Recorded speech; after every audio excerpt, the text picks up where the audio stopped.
Hello, and you are very welcome back to the Public Eye Business Podcast, brought to you by Granite Exchange. I'm your host, Sarah Travers, and throughout the series I'm speaking with local entrepreneurs and business owners to learn more about how their companies have come to be, to gain insight into their growth and find out how they continue to innovate. So wherever you get your podcasts from, remember to keep an eye out for all new episodes and subscribe to stay up to date. Well, today I'm joined by Johnny Quinn, founder of Quinn Estate Agents. Johnny, you are very welcome to the podcast studio. Thanks, Sarah. Great to be here. Well, before we begin, I'm going to give a little background on Johnny and his company. So Quinn Estate Agents was founded in 2010 by Johnny initially as a specialist in the management of residential lettings. Johnny was later presented with an opportunity to take over an existing estate agency in Ballynahinch, which introduced property sales to the business. Since then, the company has literally gone from strength to strength. In November 2013, they opened a second branch in Downpatrick, and in February 2016, their third branch opened in Newry Street, Banbridge, with the hope that the company will continue to grow. They're already making plans to add additional offices to their branch network.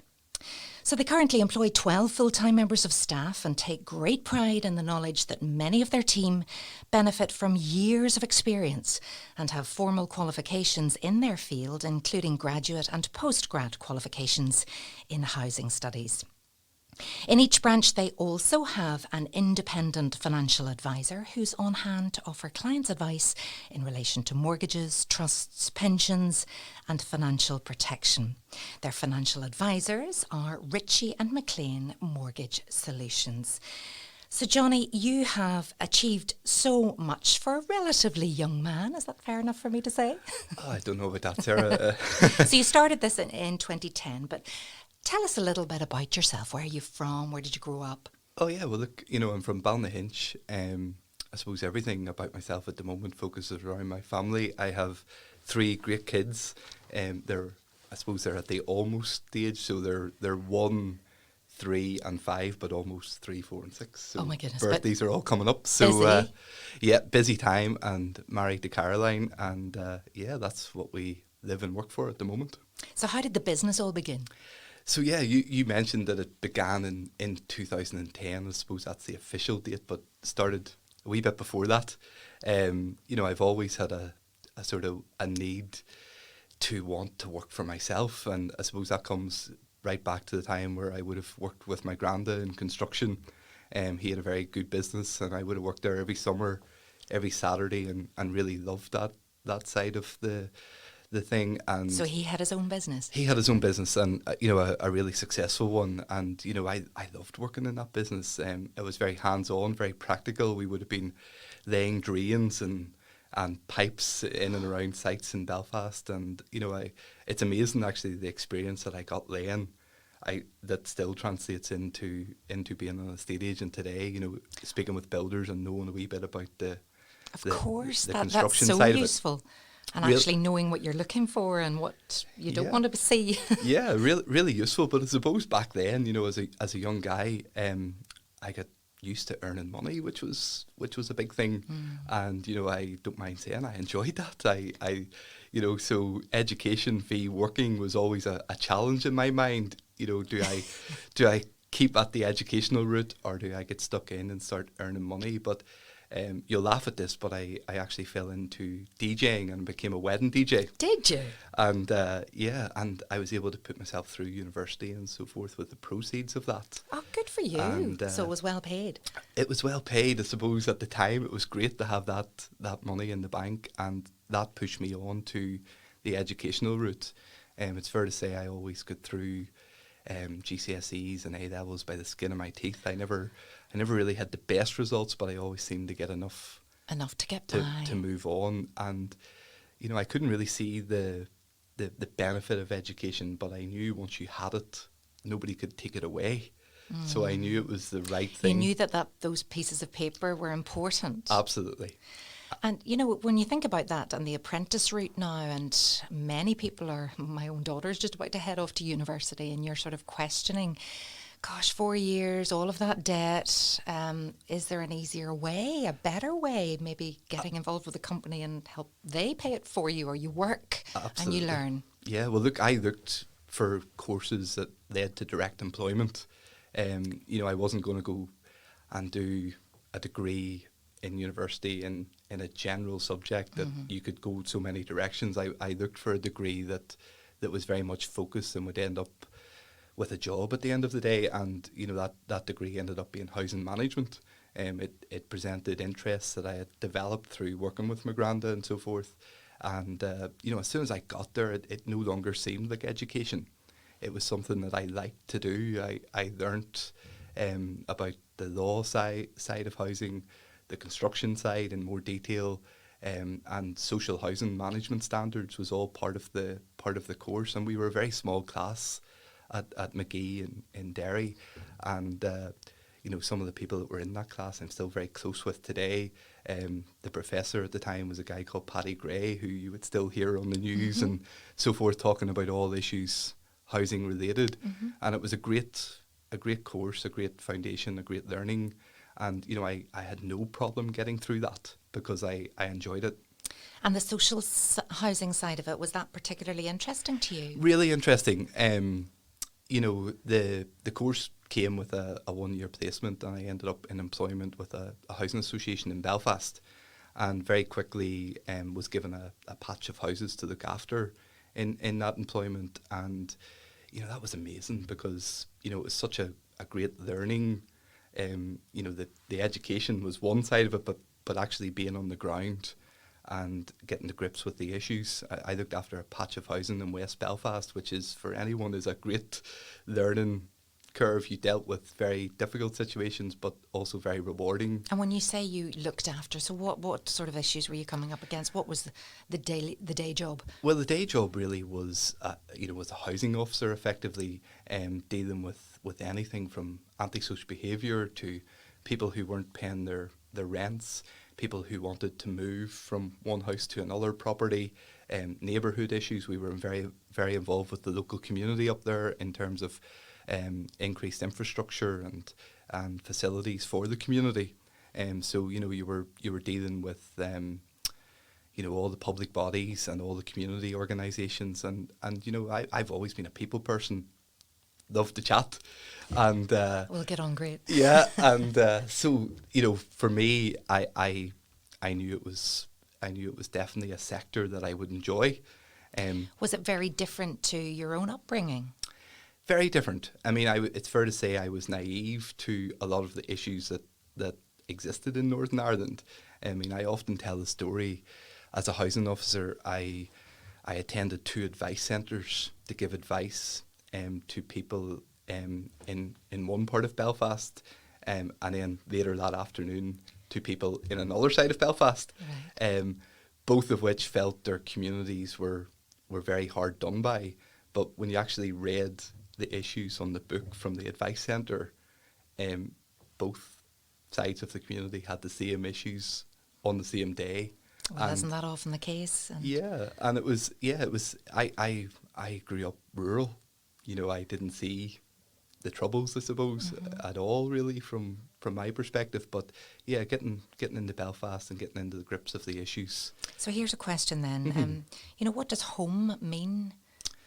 Well, home's very different from house. Right. Because when you say you're going to buy or rent a house, it's bricks and mortar, isn't it? A home is where the heart is. Yeah. A home is a happy place, and it's definitely something that most of us are fortunate enough to have. But there's a few out there that don't have that home, and they may have a roof over their head, but yeah, the home's not always present. So yeah, that's a big issue. It's a big issue, and I think it's becoming more of an issue too as we are facing the cost of living crisis. And what can you buy now, and can you really own your home anymore? And is renting going to be the way forward? Are there enough rental properties? It's a huge issue for people, and I feel for people at the moment trying to access the private rented sector. Huge amount of policy changes when it comes to government that have really meant that landlords have exited that sector. For And example, yet that used to be huge. absolutely, and it's hard for me as a professional to look at the reasons behind that legislation. Like for example, one of the big things at the moment would be, landlords used to receive interest rate relief, tax relief on the interest of the mortgage, which they no longer do. So all of a sudden they're being taxed on income that effectively doesn't really exist because they've paid the mortgage. So most of our landlords are single property landlords, and when it starts to cost them money, they sell that property on. Yeah. All of a sudden there's a lack of supply, and rents go up in that circumstance, and it becomes increasingly difficult. And my social housing background allows me to have the knowledge that to know that there's not enough houses, there's not enough social housing, and there's no really possibility that they can meet the numbers in the near future. There's a severe lack of land, so the private rented sector is needed. This podcast is sponsored by Granite Legal Services, a niche business and immigration law practice located in the heart of Newry City. Granite Legal Services provides legal advice to both individuals and companies alike across a wide range of industries, from employment, commercial or corporate law matters to immigration law. Granite Legal Services focuses on providing legally sound, practical advice to its clients. To get in touch, visit www.granitelegalservices.co.uk or contact 028 3026 2200. One of the questions that I was expecting you to ask me was where we're going to be. And, I could give you two versions of that answer, and depending on when people listen to this, they might think that guy knew what he was talking about, or by the same token, they could say he knew nothing. He was wrong. He didn't know what was around the corner. Yeah, I don't think anybody can predict where we're going to be. I mean, there's an aspiration for home ownership in Northern Ireland, and I think it would be very difficult to change that on the basis that banks would continue to keep lending. I mean, the reality is that most first-time buyers today can access a purchase with a 10-15% deposit, and their mortgage payments are relatively affordable, probably more affordable than private renting. Okay. And I often say, as a first-time buyer, in the first time of your home ownership tenure, you're effectively renting it from the bank. Yeah. It's not until you dig into the capital that ownership becomes a possibility. Yeah, But it takes a while to get there, doesn't it? It takes a while to get there. But is it still worth it? You would say yes, of course. But I do. Move on now then. What happened after the social housing job then? When did you think, do you know what? I'm going to become an estate agent. Oh, well, that's controversial because I always hated the idea of being an estate agent. Why? Just because of, and again, naive looking back, but, I had the same idea that the public have about estate agents, the reputational issue. The last thing I wanted to be was an estate agent. So I decided that, but I did want to work for myself. And I was very well supported by the Housing Association in that they offered me a career break. And I was able to go out on my own. So back then, the pre-bust, the economy was doing really well. Well, that's what I was trying to say, because you set up in 2010, but that wasn't a really good time to be becoming an estate agent. Well, I actually went out on my own in 2007 during the bust. So pre that bust, a lot of my friends had been in construction and were doing really well for themselves and started to buy property. And all of a sudden I found myself managing those houses because I thought I knew a bit about it at that time. So, I had around 50 properties that I managed from my bedroom. Wow. And that became really successful, actually. I mean, to the point where I employed a call management company to take the calls that I was generating from the business whilst I was working for the Housing Association. That's incredible. So my mobile was forwarded to this call management company who answered the phone, Quinn Property Services at the time.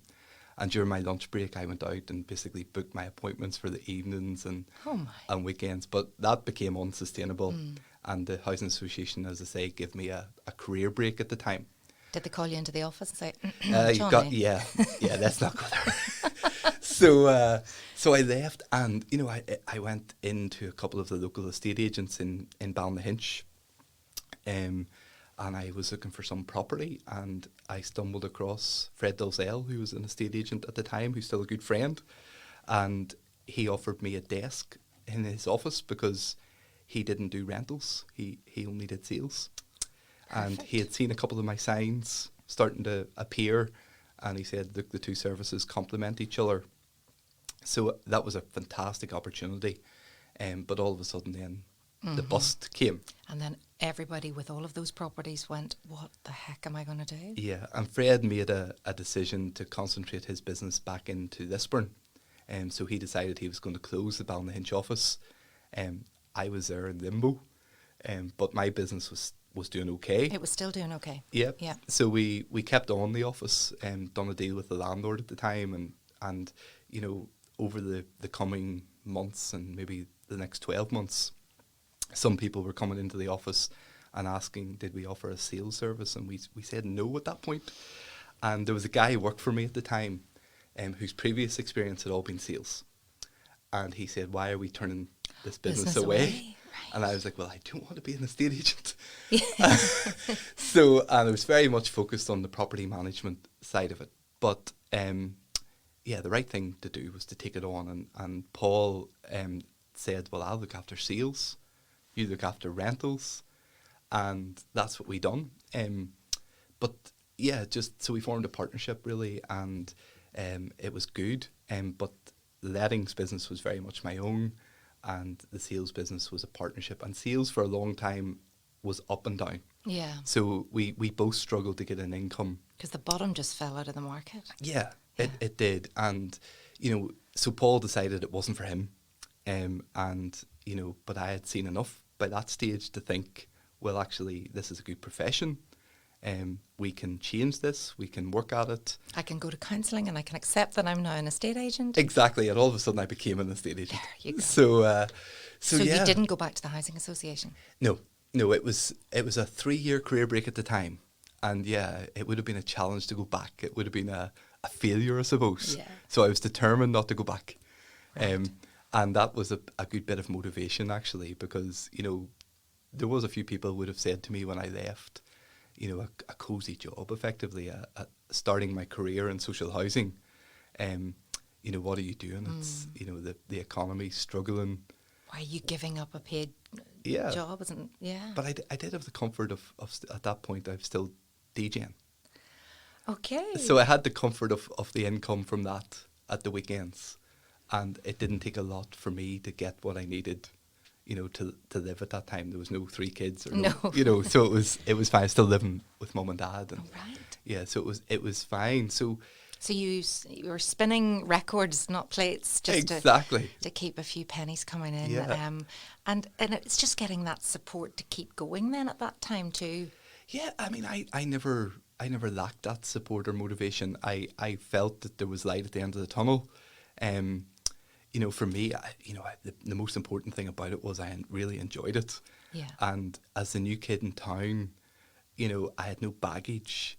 There was no reputational issues that you would find with some estate agents. So I was getting a chance at the business. And people were coming to you and say, I didn't like working with that fella or this one, and could you try for us? Yes, and the biggest benefit that I think back at that time was people expected you to fail and didn't mind so much because it was a tough market. It was. So any success was well rewarded.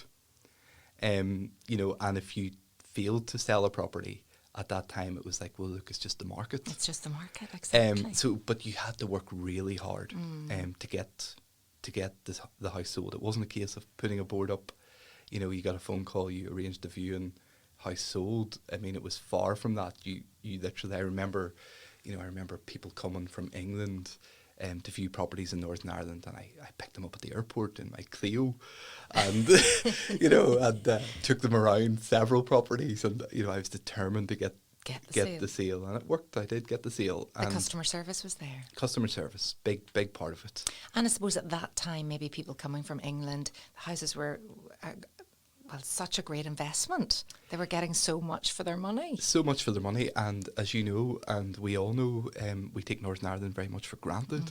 I mean, it's a great place to live. Where I am, County Down, you know, you've got the moors and the beaches, and Stunning. it's all on your doorstep. It's stunning, yeah. And did you find that you were attracting customers from across the water? Absolutely, and still to this day. I mean, more so actually now, because it's a big thing. I mean, through the COVID pandemic, people realised that they could work from home. Yep. And, you know, to hop on a flight once a week to London or wherever is relatively easy. So people are opting now for Northern Ireland as a market. And do you find that there are people who are originally from Northern Ireland but had been working away, or You'll find that people there's chosen Northern Ireland and they've never had any connection? Mostly they have a connection. You know, I find it's people that moved away as 18 to 20-year-olds. Or off to, like, Dick Whittington to London, yeah. Yeah, and coming back now with their family. Yeah. So it's fantastic, you know, and yeah, some people are choosing Northern Ireland, having never experienced it before, just as a great way of life, and you know, obviously the property prices are much more affordable here than they are in parts of England, particularly the south of England. Well, the house prices at the minute, and we're recording this in September 2022. I mean, give us the state of the market at the minute. It seems to be that, you know, they're getting to those heady prices again that people aren't going to be able to afford. And are we heading towards another bust situation? I think it's very different. You know, I'm fortunate enough to have experienced that bust, and I do describe that as fortunate because that was great experience. You never want to be there again. No, but it was very different. I mean, you know, this is a made-up statistic, but I don't think it's far from the truth. I would imagine that 90% of the properties that we have sold in recent times have been to homeowners. Big part of the market back then was investments. Right. And, you know, it was all interest-only mortgages, zero deposits. So the concept of negative equity was real when the economy changed. I mean, people, you know, had bought properties at 240,000 that very shortly after were worth 140, 150, and bigger gaps in some circumstances. Today, you know, people have put down a relatively good deposit. They have a good affordable interest rate fixed for 3 or 5 years, and they have purchased their home. And they want to live in their home. They want to live in it. And as I said earlier, home ownership in some circumstances is much cheaper than renting. So it's the monthly repayment that's important to a lot of people, as opposed to what they've paid for the property, and whether they can continue to afford that. You know, unlike the private rented sector, where a landlord could come and say, "Look, I'm going to sell this house," and that's happening a lot at the minute. Happening a lot. So you have the security when you have home ownership, and you know, I think Northern Ireland is still very successful in terms of employment. You know, lots of good opportunities. Lots of companies seem to be coming to Northern Ireland, and sort of job security. Let's hope that continues. But at the moment, it's a great place to be. And absolutely, yeah. Tell us more then about the growth of Quinn Estate Agency, because you no longer just have one business partner. You have grown quite considerably. Yeah, I mean, I suppose it's all organic. I don't know if this is a positive or a negative, but I'm very good at telling people I've done something prior to doing it, and almost convincing myself that it's done and it's the right thing to do. And all of a sudden I end up doing it, if that makes any sense. You talk yourself into it. Absolutely. So, you know, we started selling a few properties in and around Downpatrick, and a few people said, you know, it'd be a great place to have an office. And I'm like, yeah, I'm definitely going to open an office in Downpatrick, you know, and all of a sudden those people come back and said, have you opened your office in Downpatrick yet? And I was like, oh, I better get on with that, you know. And and yeah, so, you know, we opened it up. There was no strategy, there was no plan. I mean, again, looking at it, there was lots of competitors around the area. You know, if you'd have made a strategy or plan, you probably would have opened somewhere else. Banbridge, similar. I mean, we got, I remember, I mean, you know, some of my staff that would be listening to this will be putting their hands over their eyes, but we got 2 properties in Banbridge that we off the back of selling something in Dramara, and they sold really quickly. And I said, we've potentially got to look at Banbridge as a good place to be. And, you know, I went for a walk up the high street, and long story short, I come home with a set of keys. Are you serious? Just like that? Just like that. And, you know, because I bumped into someone in Banbridge that I knew, and they had a commercial property. And so you had to come home and tell the wife that I've just got... Yeah, guess what I done today? So, yeah, and in the following weeks, we developed that office, and we got people into it. But it sounds nice. It sounds nice that you've got that presence, that bricks and mortar presence as well on the high street. Well, I think that's important for people. I think, you know, there's this rise of online estate agents. I mean, what you have to remember is, you know, house purchase and renting as well. It's the biggest decisions that people make, and it is a difficult process. And they want to sit down and have a conversation. Look you in the eye and talk, and especially where there is problems. Mm-hmm. And, you know, it's not an easy process to navigate through. You know, one of the things that always strikes me about estate agency, and it's probably my next business idea, to be honest, which I don't mind sharing. As a seller, you employ a professional company to help you through the process. And that person, the estate agent, is there from day one to market the property, guide you through the process, right to the point where the property is completed. But as a buyer, you don't have anyone. And, you know, there is... Help me buy the right property. Yeah, give the right advice. Give the right advice. Is this a good one to go for? Yeah. Really, I've never thought about this before. And the negotiation side of it, the negotiation is massive. I mean, we would have people, and again, let's use this podcast as an example, just to talk to people about what they do. I mean, we have people that will, for example, in recent days, I've had someone wanted to buy a property so much that they offered £20,000 above the asking price. Of course, we said yes. Yeah, but... if I was representing that buyer... You'd say, what are you doing? What are you doing? Well, there was no need to do that, did it? What should they have done? Well, they should have looked into what the property was worth, what the market was doing in the particular area. They used their previous experience of losing out on a property as the motivation just to get the job done. But then when it comes to reselling, if the market is going the other way. So I think buyers need help.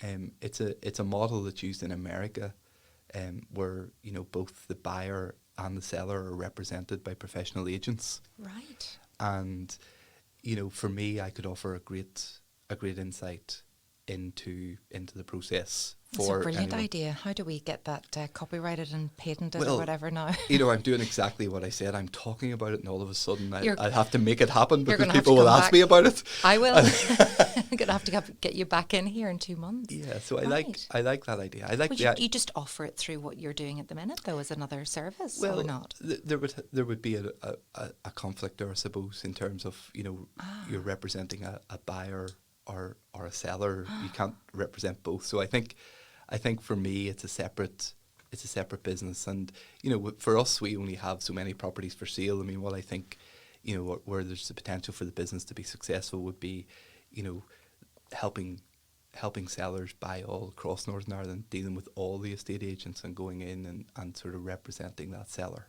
Brilliant idea. I mean, you also have the independent financial advice side of your business as well, and that is called Ritchie and McLean Mortgage Solutions. Yeah, so Donan and Laura, again, a very successful business within their own right, and Laura was known to me in Ballynahinch as a close friend, and, you know, my best friend and Laura are cousins and so forth, and she got into financial services. And, you know, I brought her on board in our office, and she has since went out on her own and sort of worked at being present in our office. And, you know, for me, it's again going back to that customer service, having services under one roof, making life as easy for people as possible. And, you know, but at the same time, giving them no option to go elsewhere, because what they offer is fantastic. You know, people should always test the market and should always have a look at what else is out there. But when they hear what we offer, generally we get the job done. Really. Well, what makes your company stand out from the competitors, do you think? Well, a big thing for me, I suppose, you know, as a business owner, you always have to believe you're a step above the rest. I firmly do.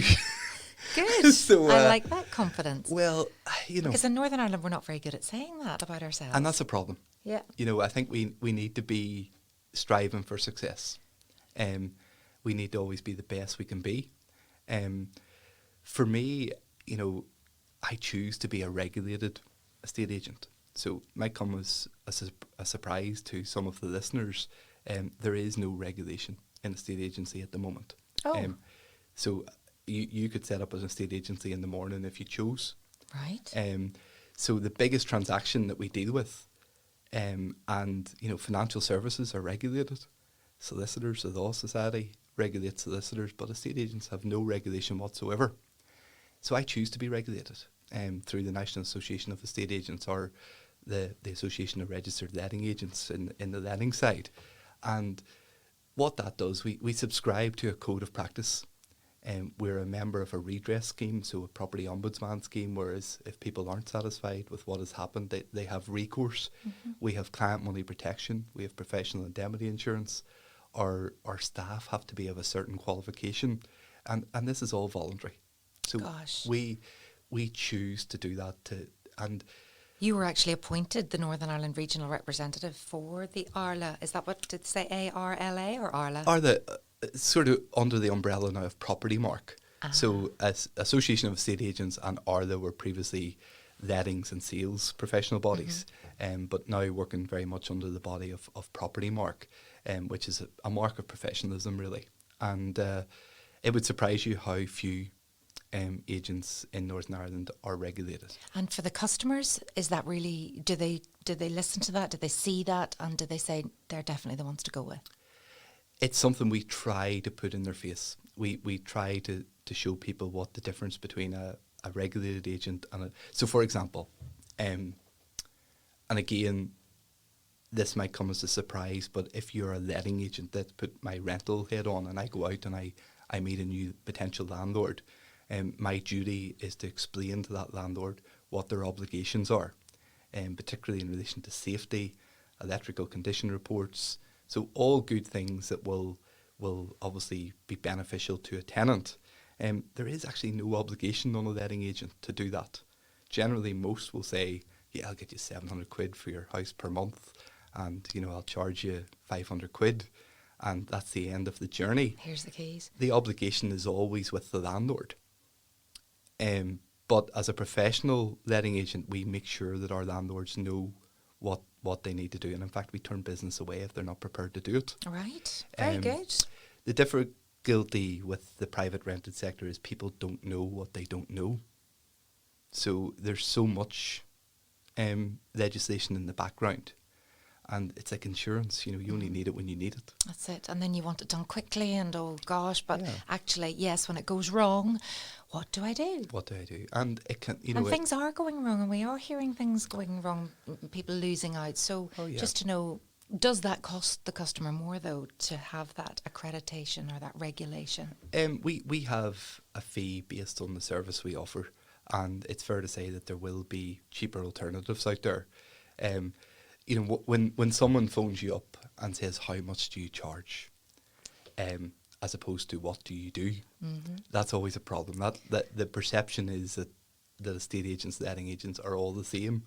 They put a board up, put it in a window, it's on Property Pal, Property News. What are they doing anyway? Yeah. Yeah, and, you know, so they're comparing that in their minds. But actually, you know, what do you do? Well, the list can be short or long. Mm-hmm. But the protection that you provide is incredible. Incredible. Right, that is fabulous. You also have your own repairs and maintenance services. Yes, so out of necessity, really. Right. So back in the day when maybe the construction end of things wasn't as busy as what it is today, and you know, we used to use a lot of subcontractors, and you phone them up, you give them a job, they went and they done it. Did, yeah. I know, remember those days. Yeah, and but today we like everyone else struggle if we need someone to do something, particularly if it's a small job. Yeah, it's so hard to so get hard. someone. So a few years ago we decided to bring that in-house, and we have fantastic people now that do that, and only for our landlords. So if, for example, a seal goes around a shower, I can have someone there the next day. Instead of the landlord having to go and source someone. Absolutely, and it's it's usually done at a cheaper price as well, because, as I say, it's in house, and there's no call out fees or anything like that. We simply just want that cost to be covered. It's an additional service to landlords, but as I say, very much born out of necessity. We needed to do it because we had tenants on the phone saying such and such is wrong, and we would have sent that out to a subcontractor. 3 weeks later, tenants back on the phone, unhappy. Yeah, so we again, the fundamental of this is customer service, and so whenever I see a weakness in the business, you create a business. We have to fix it. You add to the business. You also offer a unique service, an on-site storage container. Tell us about that. So again, that was one of those things I started to talk about, and all of a sudden it happened. Oh, okay. So we purchased our office in Ballynahinch in recent times, and out the back there was a derelict building, which was obvious that it could be turned into an apartment. My commercial neighbour at the time, had a shipping container that he stored stuff in, which was in the way, and he had said he was thinking of getting rid of that, and I was like, well, maybe we could use that. So we popped it into place and built around it and so forth, and then we obviously constructed the apartment. And in and around that time, coincidentally or not, we had a few fall-throughs, a few sales that fell through because people were in a chain. Yeah.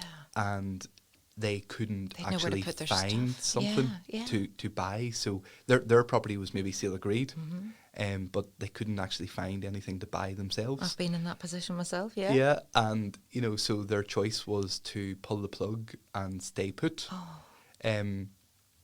So obviously that was Another detrimental. weakness there. Yeah. So, and short-term rentals, again, really hen's teeth. And so we decided, and even if you do go into a short-term rental, getting your services in place, your broadband, all of that takes time. And, it's not worth doing if you're only going to be there for a short period of time. So we had this apartment, which was looking well, and we had the shipping container. And I said, well, here's the idea. Here's the solution. So we offer that to people on a weekly basis. So they stay in the apartment, they put all the stuff in the shipping container. Yeah, and there's no contract as such, in that they can stay there for as long as they want. If it's 3-4 weeks, fantastic. And if they find something in the meantime, off they go. So but it gives them that breathing space. Gives them the breathing space, and the shipping container can actually be lifted and taken to their property and loaded up. Oh, for goodness sake, and then that's brought brilliant. back. Eureka. So I think you could sort the protocol, maybe anything else. Anything else we could. So politics I stay out of. Yeah. I was going to say you're pretty good at these solutions. Oh my goodness. Yeah. Well, what would you say then has been the biggest challenge for you, or challenges, and how have you overcome them? Oh, that's an interesting question. I mean, the biggest challenge, I suppose, that I have had is letting go myself, taking myself out of the equation and letting my team get on with things. Very much the business grew organically with me. A lot of the stuff was in my head, and I needed to do it all. I needed to do it all. So letting go, opening these offices, particularly as spontaneously as I did, then all of a sudden, you need people, and you need the right people, and you need to have the faith and the trust. And I don't need to be micromanaging or hovering. Absolutely. And people get on with things better if they are left to do their job. So I often tell my team that the Quinn brand above the door is potentially what brings people to us, but they're not buying from me or selling from me. They're buying from you if you're the person that they're dealing with. So they work under a brand, but if you're the people buy from people. Do you think you put them under a lot of pressure? No. Again, I dread to think what they're thinking when they're listening to this, but no, I believe that the right person in the right job is someone who loves doing it. Yeah. And I think I've got those people. I mean, estate agency is great. It's a great trade to be in. It's like every job, it has its ups and its downs, and when there's difficult situations, it's hard to deal with. But the vast majority of it is, you're viewing lovely properties, you're showing people around, you're communicating with them day in, day out, and you're eventually getting them into the property of their dreams, really, where they want to be. So it's a great thing to work in. That is really rewarding. But also, how do you feel now that you have stepped back a bit and done other things and let people get on with it? Has that allowed you to grow? Yeah, and that's the only way you can grow. I mean, my role now is to work on the business as opposed to in it. What's next then, apart from the buyer's idea? Oh, well, I mean, we're going to expand on that. But also, in terms of temporary accommodation, we've got the facility to do that in our Banbridge branch now as well. Brilliant. So that's currently under construction. I definitely want another branch. I have an aspiration of being the agent who sells the most houses or rents the most houses in Northern Ireland. I don't necessarily have an aspiration of being the biggest estate agent. I think that's two different things. Right. Big suggests that's multiple branch, multiple staff, but just because you have 1,000 properties in the market doesn't mean that you can sell 1,000 properties. I would rather give that quality service and be the agent selling the most houses as opposed to the agent listing the most houses. So that's your aspiration. That's where you're heading. Yeah, I think so. Where are you, do you think, at the minute? Far from there. Yeah. I mean, I cover County Down well. Yeah.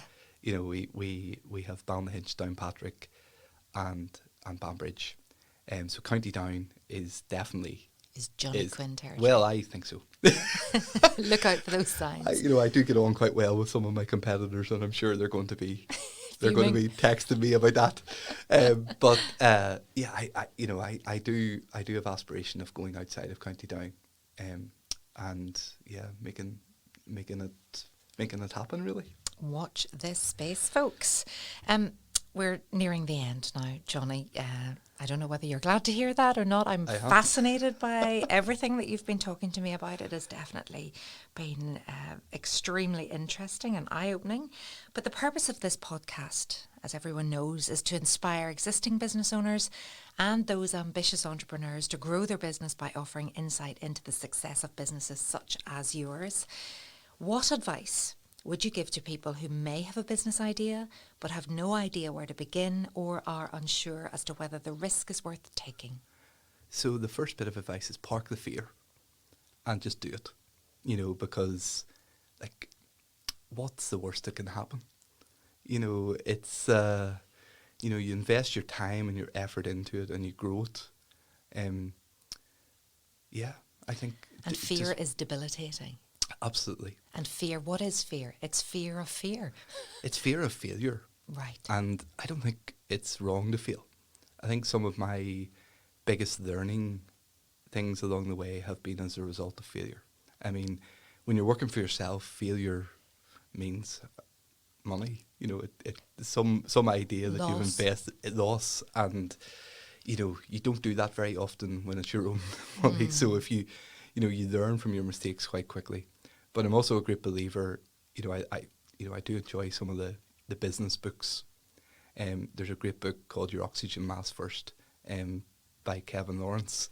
And if you're on a plane and you're gonna crash, the oxygen mask will drop, and the air attendant at the start will say, "Please fit your oxygen mask first before you help others." And the reason for that is because if you starve yourself of oxygen, you're no good to others. So in business, you've got to look after yourself, be where you want to be, and then move it on to help others. And then help others. Yeah. When you look in the mirror now, can you stand there and say, "Hi, I'm Johnny Quinn, I'm an estate agent"? One of my biggest, aspirations, and we're far from this, is that a kid would go home from school and say to their mum and dad they want to be an estate agent, and their mum and dad would be proud of that.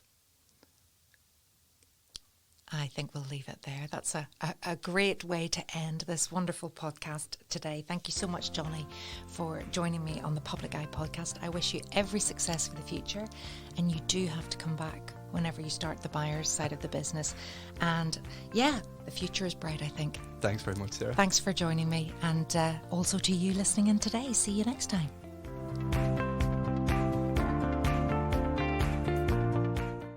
This podcast was recorded in Granite Podcast Studio. Interested in starting up your own podcast but don't know how? Granite Podcast Studio can help. Record your podcast in our state-of-the-art studio, which is based in the heart of Newry City. Our studio has cutting-edge and user-friendly technology and can seat up to 4 people. We also provide an editing service for our team, using your guidance and editing notes to provide you with a flawless finished product, leaving your listeners wanting more. For more information on how you can get started, visit www.granitepodcaststudio.com.